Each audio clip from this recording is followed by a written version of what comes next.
ایک بات سنا دیتا ہوں, میں بریفلی چلوں گا, ٹائم تھوڑا لوں گا. درخت یہودی آیا تھا نا, مشہور بات ہے, یہودی آیا, اس نے آ کے کہا آقا علیہ السلام کو وہ چل کے آ جائے تو میں مان جاؤں گا.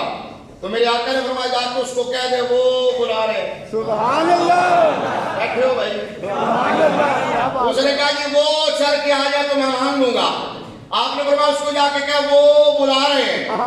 اچھا وہ گیا, اس نے کہا جی وہ بلا رہے ہیں. درخت ہلا, دائیں بائیں آگے پیچھے, اس نے جڑیں نکالی اور جڑوں پہ چلتا ہوا سرکار کی بارگاہ میں آ گیا.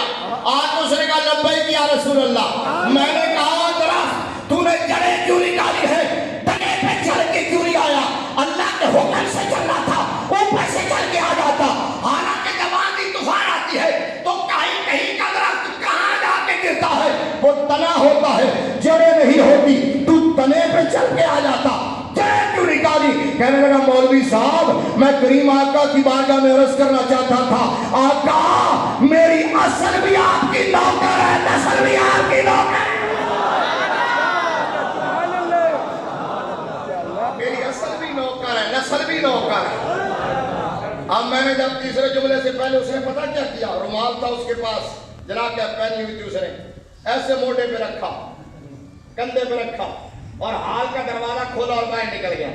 میں کہ کرسی تو تھلے تھی آیا ہے نا, بابا مشرف طرح ہی آیا ہے, آیا تھلے ضرور. اب میں نے کہا کاش تیسرا جملہ بھی سن جاتا, اور علماء موجود ہے. تیسرا جملہ کہنے سے پہلے اتنی بات کہہ دوں کہ شیعہ مذہب کی کتب کے اندر یہ بات موجود ہے, اور حوالہ میں دکھاؤں گا, یہاں لا کے دکھاؤں گا, بلکہ مجھے جانے کی ضرورت نہیں پڑے گی. یہاں کی لائبریریوں میں کتابیں موجود ہوں گی, یہاں سے نکال کے دکھاؤں گا. میں نے کہا کہ مولا علی کی عظمتوں کا اندازہ کون لگائے, جو سجا کے نبی کے گھر میں گیا اور فاروق